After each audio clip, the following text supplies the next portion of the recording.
Baik, Assalamualaikum warahmatullahi wabarakatuh. Waalaikumsalam warahmatullahi wabarakatuh. Alhamdulillah, alhamdulillahirabbil alamin. Assalatu wassalamu ala asyrofil anbiya'i wal mursalin wa ala alihi wa sahbihi rasulillah ajmain.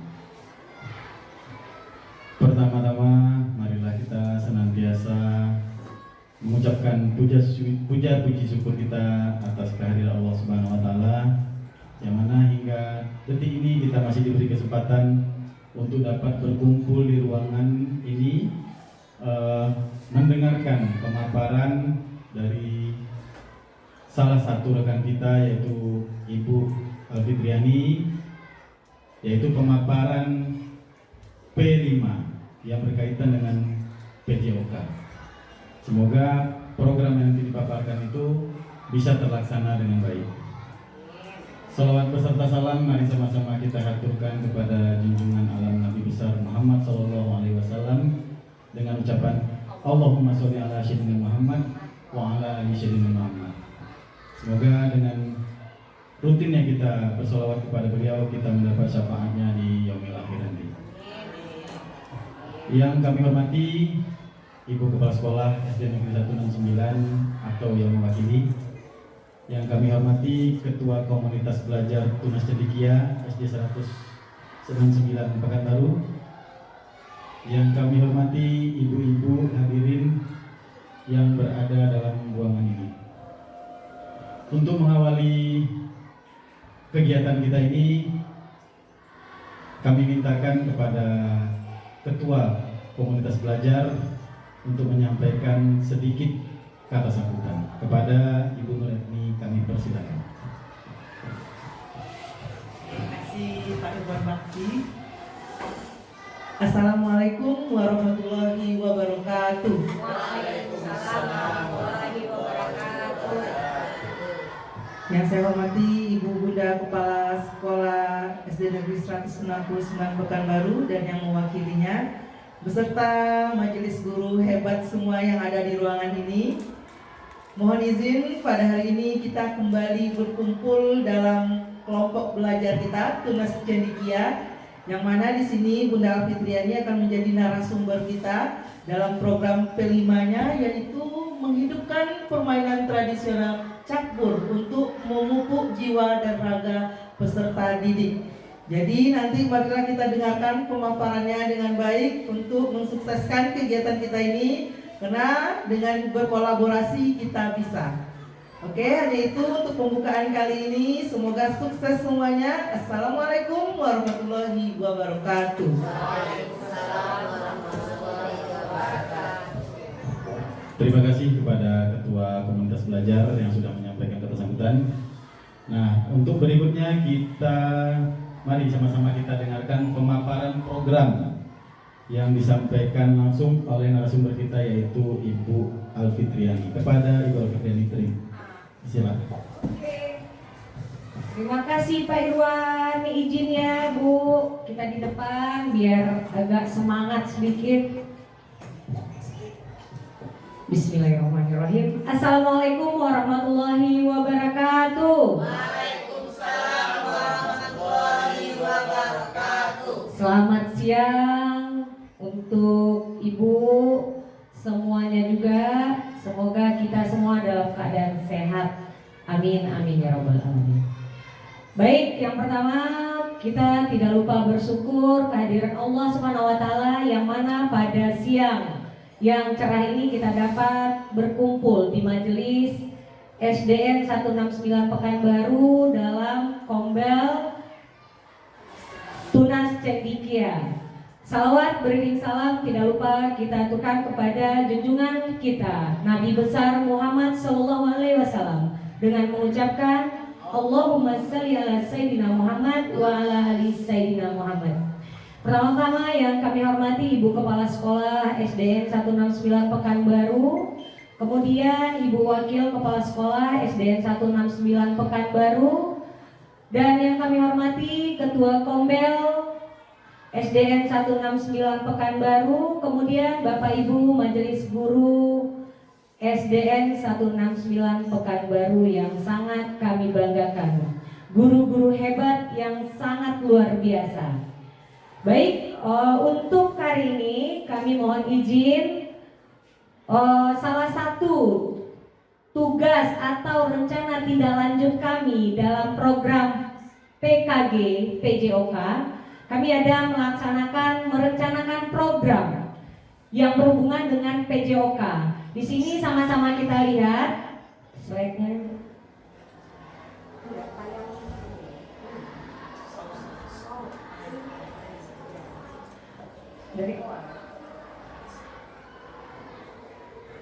Oke, dari awal.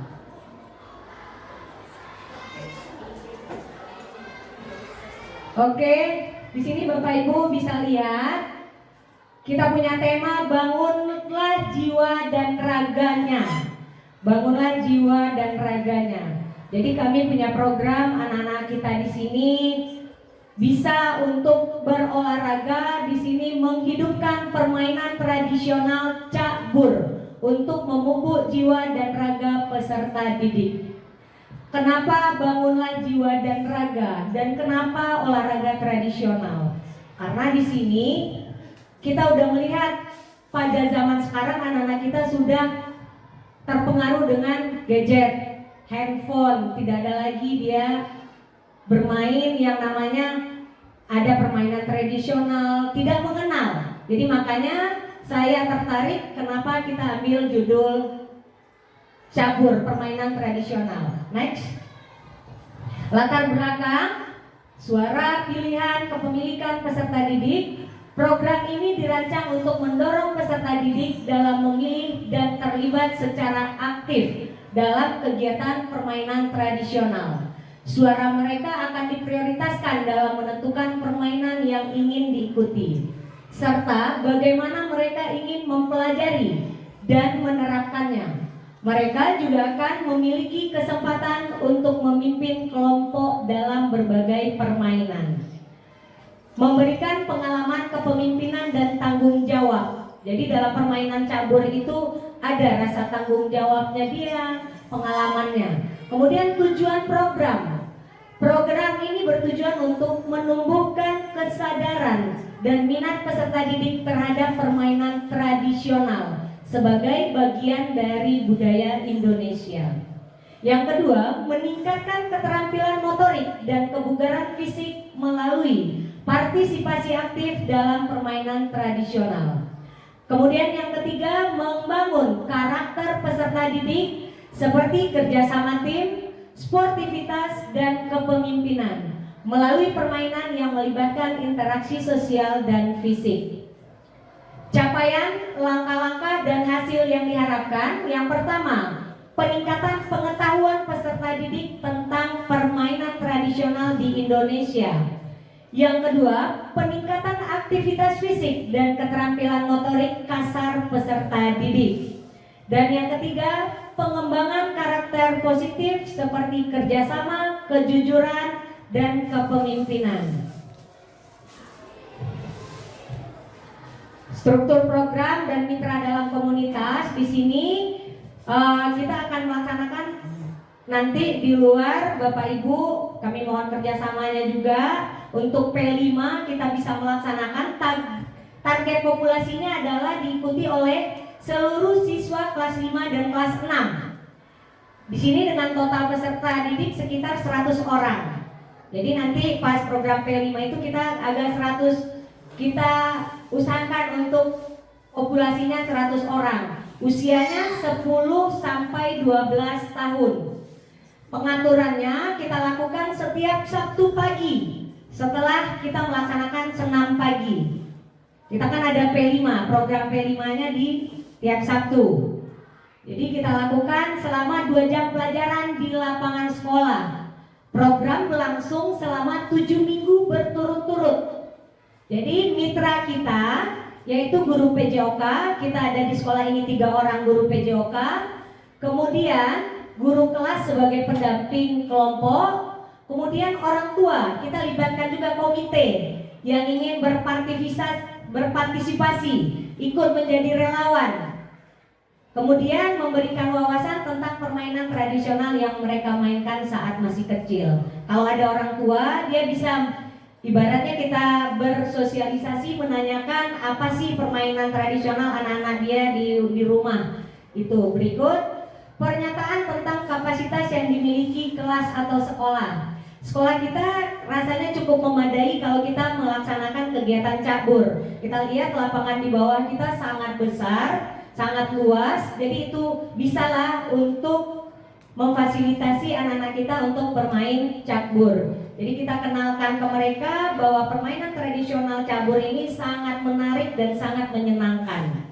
Oke, berikut rencana evaluasi pengumpulan informasinya. Evaluasi akan dilakukan melalui wawancara dan survei kepada peserta didik untuk menilai pengalaman mereka. Nanti setelah dia bermain, nanti kita akan survei. Kita tanyakan bagaimana pengalaman mereka setelah bermain cabur.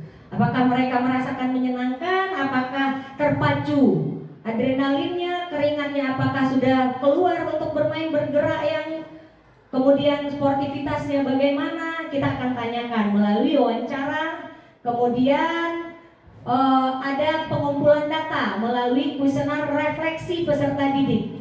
Catatan observasi dari guru selama kegiatan berlangsung. Jadi kami akan minta juga catatan dari Bapak Ibu pendamping guru, bagaimana catatan observasinya selama kita melaksanakan program ini. Kemudian minta juga dari orang tua. Kemungkinan tantangan, ini akan ada juga nih, kita melaksanakan program, pasti ada juga nih rintangan atau halangan yang akan terjadi. Mungkin identifikasi tantangan yang pertama, kurangnya minat awal peserta didik terhadap permainan tradisional. Kita tahu anak-anak sekarang, kalau kita bawa permainan ini, mungkin awal-awal mereka kurang merasa tertarik. Kenapa? Capek-capek aja, mungkin lebih tertarik dia bermain bola atau permainan yang udah banyak, apalagi kalau udah nggak menarik itu karena itu tidak pernah dia lakukan, dia tidak mengenal dari awal. Jadi itu mungkin sebagai tantangan juga. Jadi bagaimana kita mencari cara anak itu biar tertarik dengan apa yang akan kita programkan. Yang kedua, potensi cuaca buruk. Jadi kalau kita kan melaksanakan tiap hari Sabtu dalam 7 minggu ke depan. Kalau cuaca buruk otomatis ya program kita jadinya tidak jalan. Mungkin itu akan tertunda. Kenapa? Karena itu kita lakukan bukan di dalam ruangan, tetapi di halaman, di lapangan.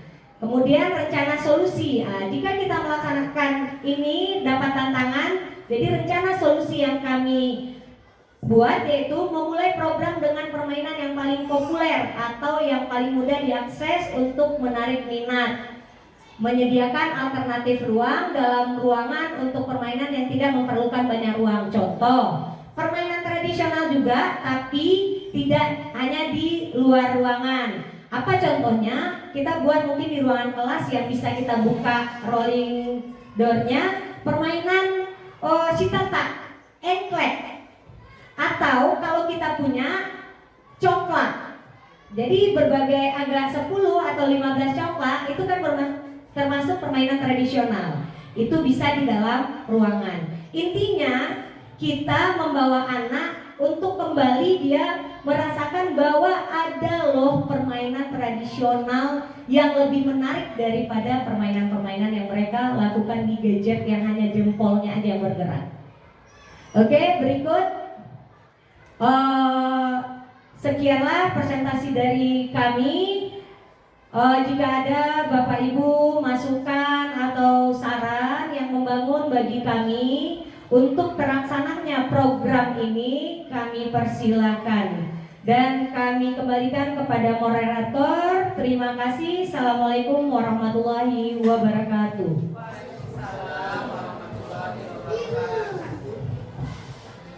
Terima kasih kepada Ibu Alfitriani yang sudah memaparkan program kegiatan P5-nya yang berkaitan dengan mata pelajaran PJOK. Semoga program tadi bisa terlaksana, namun untuk melengkapi atau untuk menyempurnakan program tersebut, tentunya kita butuh umpan balik berupa saran, masukan, ataupun ada kritik yang tujuannya untuk menyempurnakan dari pelaksanaan program tersebut. Kepada ibu-ibu, apabila ada yang mau dipertanyakan atau ada memberi saran, silahkan langsung. Tapi untuk membuka nih, mungkin saya duluan yang bertanya.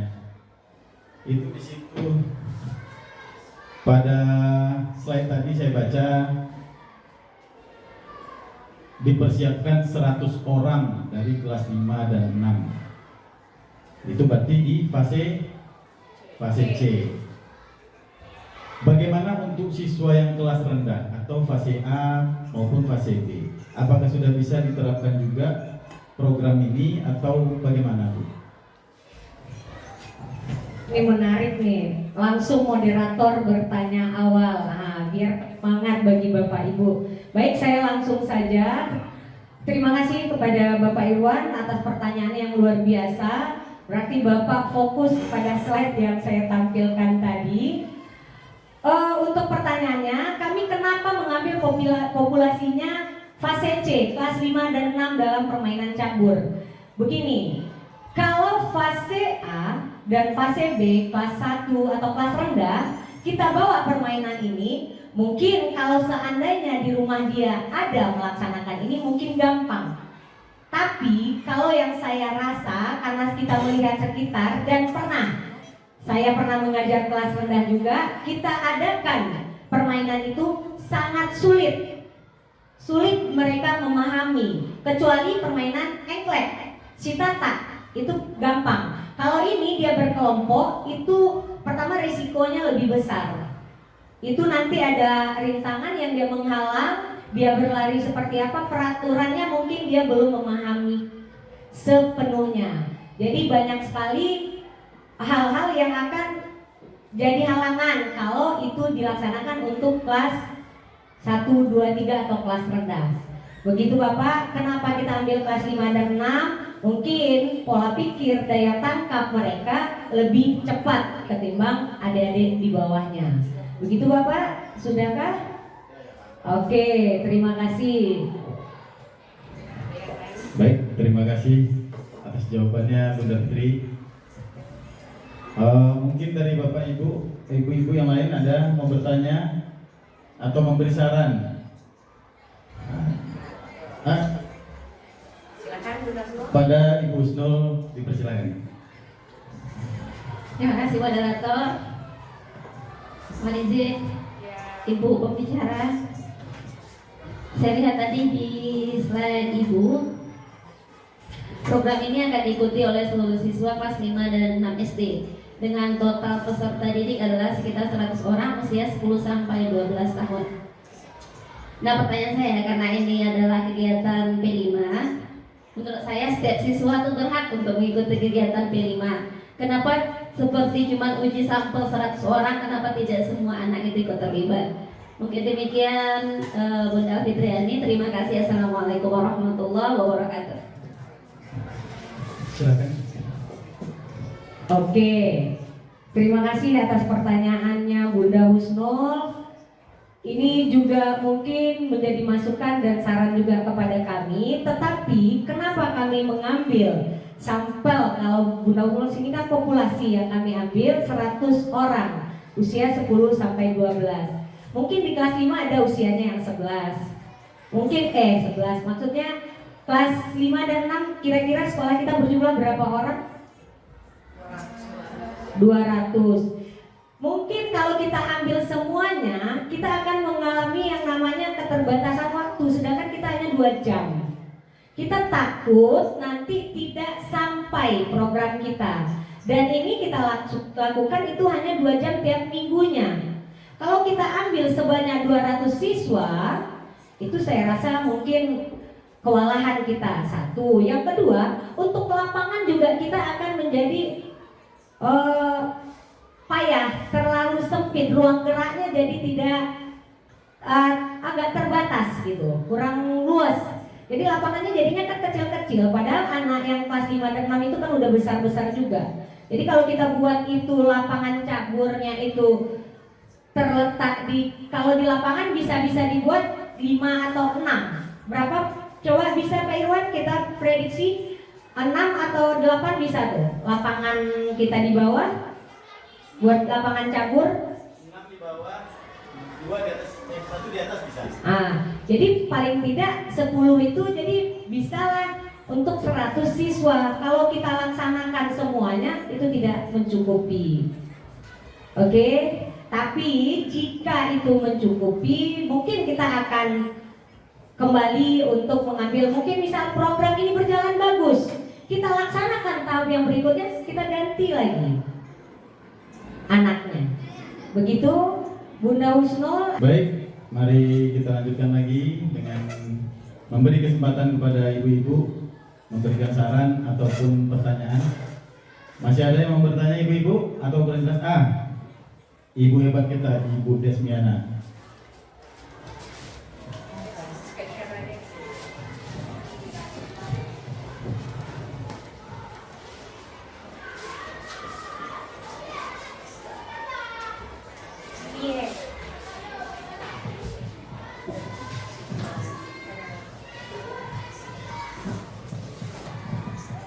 Baiklah, terima kasih buat Bu Ipit. Saya akan bertanya mengapa program ini Ipit ngambilnya Cakbur. Kenapa tidak congklak? Karena di kelas atau fase A itu kan congklak bisa juga digunakan. Itu bisa dalam ruangan untuk anak-anak kelas 1 lebih bisa diarahkan, bisa congklaknya dibuat 5, jadi anak itu bisa memperhatikan dengan seksama. Kenapa harus Cakbur yang di luar lapangan? Terima kasih.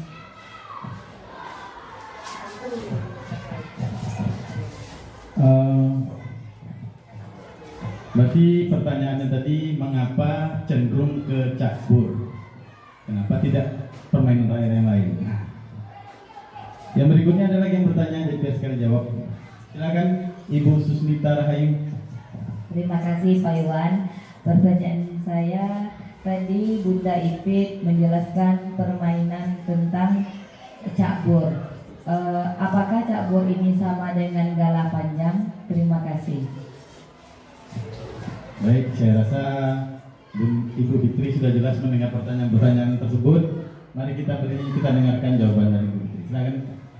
Oke, terima kasih. Ini kayaknya apresiasi saya. Semangat dulu untuk kasih tepuk tangan untuk kita semua dulu biar sama semangat. Kita kasih tepuk semangat.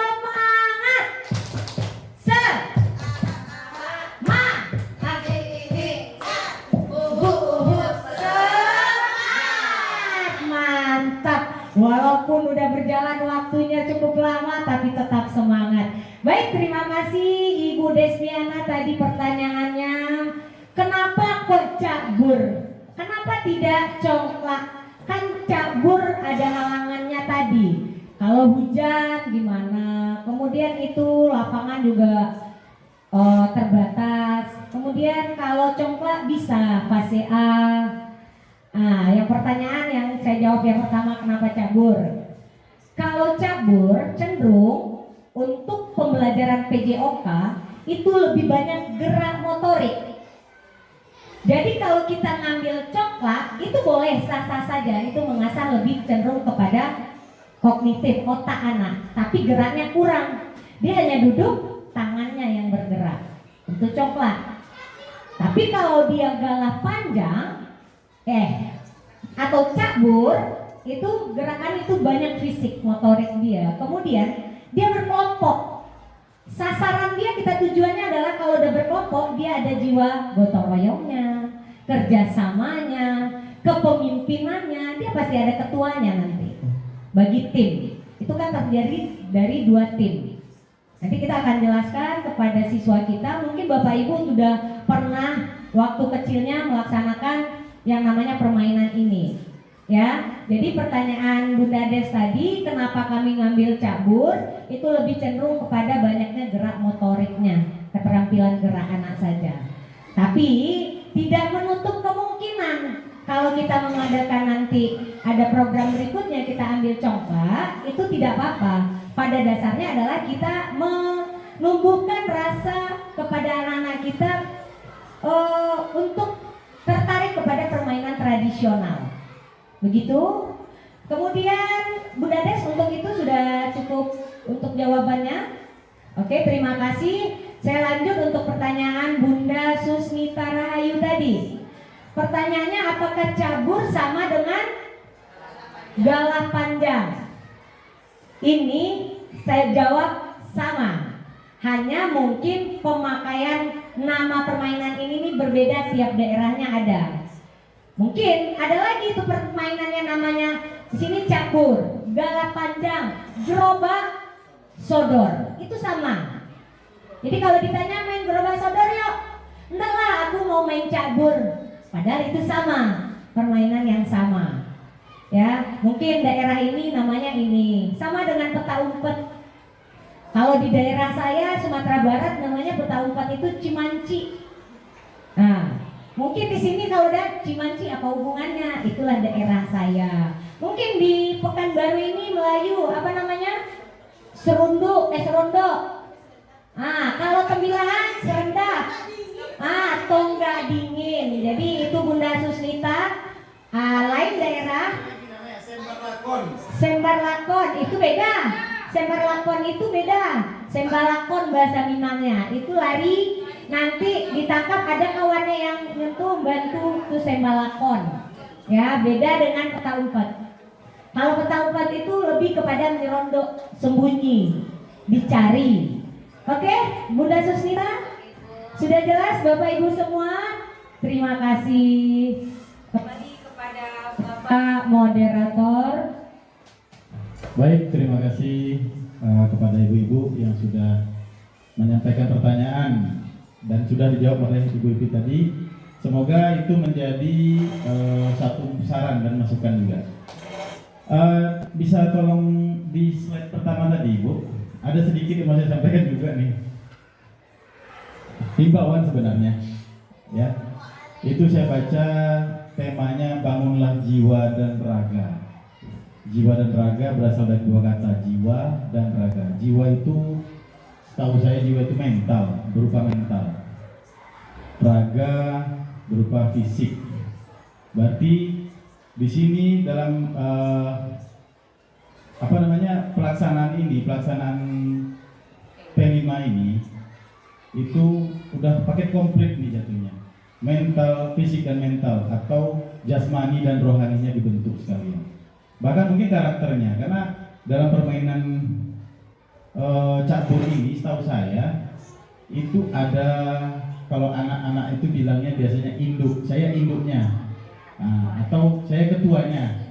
Berarti di situ ada karakter pemimpin, kepemimpinan. Jadi yang saya baca di sini permainan cabur ini paket komplit, ada pembentukan karakternya ada, pembentukan jasmaninya ada, rohaninya juga ada. Nah, di sini saya menghimbau kepada rekan-rekan ibu-ibu semuanya agar program ini bisa berjalan dengan baik. Tentunya kita butuh kolaborasi, kerjasama antara guru bidang studi yang tadi menjadi narasumber utama, fasilitator utama, dan para wali kelas. Berikut juga kerjasama dengan komite atau orang tua siswa. Dengan kerjasama tadi, insya Allah program ini bisa berjalan dengan baik dan mencapai yang kita inginkan. Ada lagi yang mau disampaikan Ibu Fitri? Cukup. Baik.